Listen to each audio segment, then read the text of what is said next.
ठेली पे जाएंगे तो अंगूर खरीदने, तो जो गुच्छे में अंगूर है उसका रेट अलग होता है, जो टूटा हुआ उसका रेट अलग होता है। टूटे हुए के चंद रुपए मिल जाता है और गुच्छे वाला महंगा मिलता है। भाई हमारा आपका कर दिया गया, हमें आपको इतना बिखेर दिया गया है कि हम आप एक गुच्छे में रह ही नहीं सकते जो अपनी मांग को, अपनी हक को ले पाए।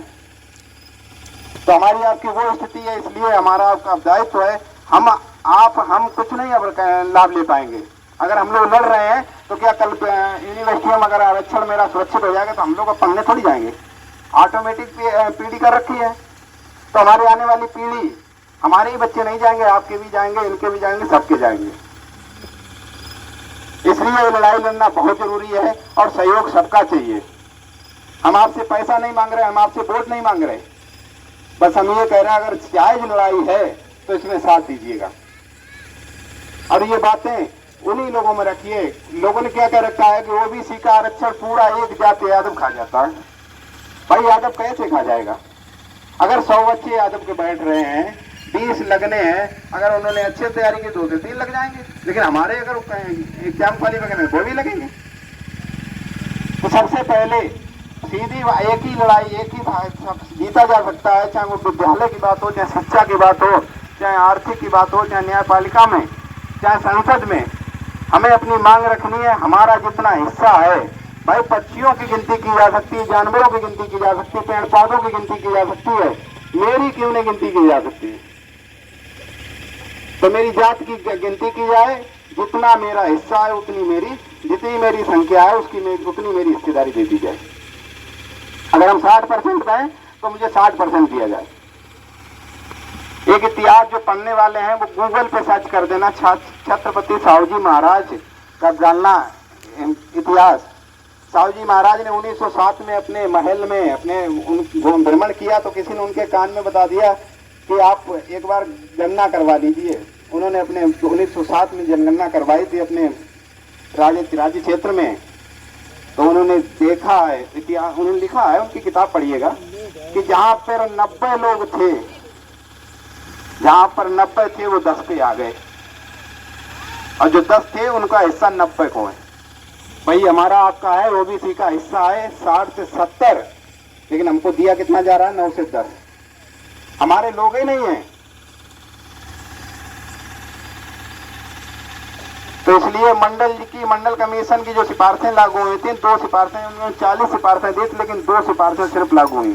वो भी पुरते गए में मेरी 2 मांगे हैं, जातीय जनगणना कराई जाए और मंडल कमीशन की सारी सिफारिशें लागू की जाए। बहुत बहुत धन्यवाद। अगर समय दिया, आगे की जानकारी हमारे अनुरुद्ध विद्रोही जी जो 2.5 साल से लड़ रहे हैं, कम से कम 4 से 5 राज्यों में गांव-गांव, जिले-जिले जाकर घूम रहे हैं। कोई डर नहीं, कोई कुछ नहीं। डर भाई डराया जा रहा है, कई मुकदमे लगे हुए हैं, लेकिन नहीं, अपने समाज के लिए वो बीड़ा उठाया है। जब तक आखिरी जहां सांस है तब तक समाज के लिए क्या किया है। मैं इनसे 4 बातें, इन्हें भी समय दीजिए, ये और जानकारी देंगे आपको। धन्यवाद। सबसे पहले तो आप सभी को नमस्कार, जोहार, जय श्रीराम। और जहाँ तक तमाम जो सवाल हैं वो प्रताप जी ने रखे हुए हैं, और बहुत ज़्यादा स्पेशल कुछ है नहीं और बहुत लंबा खींचने की भी आवश्यकता नहीं है। तो बहुत संक्षेप में 5-7 मिनट के अंदर अपनी पूरी बात रखूंगा, क्योंकि रात का समय है। मुझे लगता है 8:30 या 9 के आसपास का टाइम होने वाला होगा या हो गया होगा। तो आज यहाँ पर आप रात में यहाँ जुटे हुए हैं, तो इसका मतलब एक ही है कि आप लोग भी चिंतित हैं हम लोगों की तरह। अगर आप सुनना चाहते हैं जातिवार जनगणना को लेकर और तमाम मुद्दों को लेकर जिस तरह बताया, तो मैं पॉइंट टू पॉइंट बहुत शॉर्ट में 1-1 मिनट में 3-4 जो मुद्दे इन्होंने उठाए उसको क्लियर कर देता हूँ। पहले बीएचयू का जो सवाल है, बीएचयू में 171 करोड़ रुपया स्पेशल ओबीसी फंड से लेकर के 29 हॉस्टल बने, जिनमें 4187 कमरे हैं। लेकिन उन कमरों में हमारे ओबीसी समाज के जो बच्चे हैं, जो किसी भी जाति से हो, यादव हो, शाक्य हो, कुर्मी हो, कोयली हो, जो भी जातियां ओबीसी में आती हैं, उनमें से किसी भी बच्चे को वो रहने की वहां पर व्यवस्था नहीं दी जा रही, उनको रहने नहीं दिया जा रहा। जबकि वो हमारे फंड से बने हुए आरटीआई हमारे जो साथी हैं उन्होंने निकलवाई हुई है बीएचयू के, तो मैं वो दिखा सकता हूँ आपको। सारे डॉक्यूमेंट हम लोगों ने निकलवाए हुए, हम वो दिखा सकते हैं। दूसरी, आप सोचिएगा, जब हमारे लिए हमारे फंड से 29 छात्रावास 4187 कमरे बने हैं, तो उसमें हमारे बच्चों को क्यों नहीं रहने दिया जा रहा है? कौन लोग हैं जो उन कमरों में रह रहे हैं? जिसकी वजह से हमारे समाज का अगर मोटा आंकड़ा लगाएं तो सालाना कम से कम 15 से 20 करोड़ रुपया फालतू खर्च होता है हमारे बच्चों का, केवल किराए के रूप में बाहर रहने में, जो हमारा नुकसान हो रहा है। दूसरा, कॉलेजियम का जो मसला है, कॉलेजियम एक प्रक्रिया है न्यायपालिका में जज नियुक्त करने की, जो 1993 में जब आपका मंडल लागू हुआ उसके बाद लाया गया ताकि आप लोग जज ना बन जाए। उसके तहत जो वर्तमान में जज होते हैं उनके 5-7 जजों की एक कमेटी बना दी जाती है, और खाली जजों के पदों को भरने के लिए वही नाम जो है डिसाइड करते हैं, सरकार को भेजते हैं। सरकार को किसी नाम पे आपत्ति है तो उसको जो है इग्नोर कर दिया, और बाकी को अप्रूवल दे दी तो वो जज बन गए। अब सोचिएगा कि अगर यहाँ पर एक मान लीजिए कि प्राइमरी विद्यालय है, उसमें आप टीचर हैं और एक पद खाली है, सरकार आपसे कह दे कि ऐसा करो साहब, जो पद खाली है उसमें आप ही किसी को टीचर नियुक्त कर दो। आप क्या करेंगे? अपने भाई भतीजे रिश्तेदार को ही नियुक्त करेंगे, चाहे योग्य हो या अयोग्य हो, यही करेंगे। तो यही न्यायपालिका में चल रहा है, ये प्रक्रिया वहां पर जजों की नियुक्ति चल रही है। खैर, मुख्य मुद्दा जो हमारा है वो ये है कि देश के अंदर 1932 के बाद से जातियों की गिनती नहीं हुई। 1932 के आंकड़ों के आधार पर ही आज तक जो भी योजनाएं बन रही हैं उन्हीं के आधार पर बनाई जा रही, क्योंकि बगैर आंकड़े के तो कुछ नहीं हो सकता। हम दावत भी देते हैं तो पहले तय करते हैं कि यार कितने मेहमानों को बुलाना है, उसके आधार पर खाना बनवाते हैं।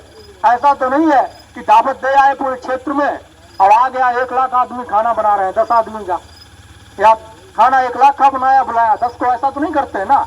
आंकड़ों के हिसाब से तय करते हैं कि भाई किसको कितना हमारा बजट है, कितने लोगों को बुलाना है, फिर उसमें कितना खर्च आएगा, तब करते हैं ये सब चीजें। तो हम चाहते हैं कि आप जातिवार जनगणना करवाओ और पता करो देश में जो जातियां हैं उनमें से किस जाति की कितनी संख्या है, नौकरियों में उनका प्रतिशत क्या है, उनके पास जमीनों के आंकड़े क्या है, शिक्षा की उनकी स्थिति क्या है, आर्थिक हालात उनके कैसे हैं, सामाजिक हालात उनके कैसे हैं, सारे आंकड़े पता करो और आंकड़े देश के सामने रखो। उन आंकड़ों के आधार पर, जनसंख्या के आधार पर सभी समाजों, सभी वर्गों, सभी जातियों को उनका जो वाजिब हक है उनको दो। जो न्यायिक व्यवस्था है उसको लागू करो। न्यायिक प्रक्रिया क्या कहती है कि भाई जिसका जितना हक बनता है उसका उतना दिया जाए। तो उस न्यायिक प्रक्रिया को आप लागू करो, लेकिन वो लागू तब होगी जब जातियों की गिनती होगी, जनगणना के आंकड़े सामने आएंगे। उसके बाद ये पता चलेगा कि वास्तव में जो झिझोड़ा पीटा गया है उस जातियों को लेकर के कि फला जाति फला जाति फला जाति खा गई, सब तो खा भी गई है, उसको जो मिलना चाहिए वो भी नहीं मिला है। ये तो तभी पता चलेगा जब रिपोर्ट आएगी। ऐसे तो अफवाह तो लड़ाने के लिए लंबे समय से करते आए हैं, कर रहे हैं। तो जातिवार जनगणना हो और जो सच है वो सामने आए, जो लूट खसूट मची हुई है लंबे समय से उसका पर्दाफाश हो। सीधी सी बात यह है कि अगर हमारी आबादी देश में 60% है, मोटे तौर पर अगर हम कहें, और अगर मान लीजिए कि पुलिस कांस्टेबल की 100 वैकेंसी निकली है तो 100 में 60 हम हैं, तो हमारे ओबीसी को 60 पद मिलने चाहिए। सीधी आप भाषा में अगर बात करें तो 60 हमारी होती है, लेकिन हमें मिलती कितनी है? 1 2 3 4, कहीं कहीं तो वो भी नहीं मिलती है। 69,000 शिक्षक भर्ती में 19,000 टीचर लूट ले गए। कौन लोग ले गए? उन पदों पर कौन लोग लगे? ओबीसी के जो पद थे, अगर वो हमारा वाजिब हक दिया गया होता 27% जो लागू है उसके अनुसार, तो 19,000 लड़के हमारे टीचर बन गए होते समाज के, यानी कि 19,000 परिवार संपन्न होने के हालात में अग्रसर हो जाते, उनके माली हालात सुधरते, समाजी हालात सुधरते, और उनको देख करके और भी जो लड़के थे आसपास के जो बच्चे होते वो भी प्रेरणा लेते और प्रयास करते कि हम भी कोशिश करेंगे, हम भी जाएंगे। साथियों नमस्कार, जय मंडल, जय श्रमदान, जय जोहार। मैं अनुज सिंह विद्रोही। साथियों आप देख रहे हो मंडल यात्रा 25 अगस्त 2022 से चल रही है और 17 फरवरी 2024 तक चलेगी। जातिवार जनगणना को लेकर, मंडल कमीशन की सिफारिशों को लागू करवाने को लेकर, जनसंख्या के अनुपात में आरक्षण की मांग को लेकर के, और 17 फरवरी 2024 से स्थायी आंदोलन की शुरुआत होगी। दोस्तों, इस यात्रा के जरिए आंदोलन का निर्माण करने के लिए हमें आपके साथ की ज़रूरत है और सहयोग की ज़रूरत है। आप सभी से अपील है कि आप सभी इस यात्रा को चलाने के लिए आर्थिक सहयोग करें, यात्रा के जो वीडियोज़ हैं उनको अधिक से अधिक शेयर करें और हमारे इस यूट्यूब चैनल को सब्सक्राइब कर लें, बेल आइकन को प्रेस करें ताकि आपको नोटिफिकेशन मिलता रहे और अधिक से अधिक लोगों तक इस सूचना को पहुंचाएं। अपना कोई मीडिया नहीं है, अपना कोई तंत्र नहीं है, हम लोगों को अपनी लड़ाई, अपनी सूचनाएं खुद ही प्रसारित करनी, खुद ही लड़ाई को खड़ा करना है। शुक्रिया। जय मंडल, जय श्रमदान।